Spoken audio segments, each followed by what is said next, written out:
আসসালামু আলাইকুম সবাইকে। আজকের ব্লগটা খুবই স্পেশাল আমার জন্য, কারণ আজকে আমার একটা বিশেষ দিন। তো সকাল সকাল উঠেই গোসল টোসল করে এখানে একটু ভিডিও করছিলাম। শৈলীকে বললাম আমার সাথে আয় ভিডিওতে, কিন্তু ও আসবে না। তারপর একটু দেখলাম বাহিরে আজকে ভালোই হালকা রোদ উঠেছে। এরকম ঠান্ডার দিনে একটু রোদ থাকলে ভালোই লাগে। তো রান্না টান্না শেষ করে বের হব, তাই রান্না বসিয়ে দিলাম খুব তাড়াতাড়ি। এখানে বাইং মাছ ভুনা করলাম, আর ছোট একটা মাছ, নাম সঠিক জানি না, আব্বুর পছন্দ তাই ভাজি করলাম, সাথে ফুলকপি ভাজলাম।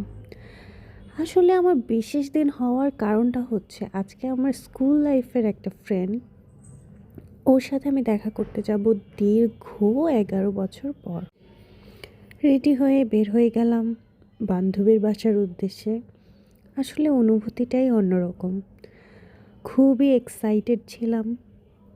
যাওয়ার পথে একটু আড়ঙে গেলাম যে বান্ধবীর একটা ছোট্ট বেবি আছে, ওর জন্য কিছু একটা নিয়ে নেই।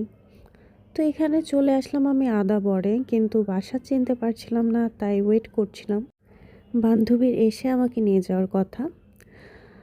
তো এভাবে ওয়েট করতে করতে চলে গেলাম বান্ধবীর বাসায়। আর এটা হচ্ছে সেই গোলুমলু লক্ষ্মী সুন্দর ছোট্ট বেবি বয়, আমার তাসিফ বেবি, আমার ফ্রেন্ডের সুন্দর একটা ছেলে, লক্ষ্মী বাচ্চা।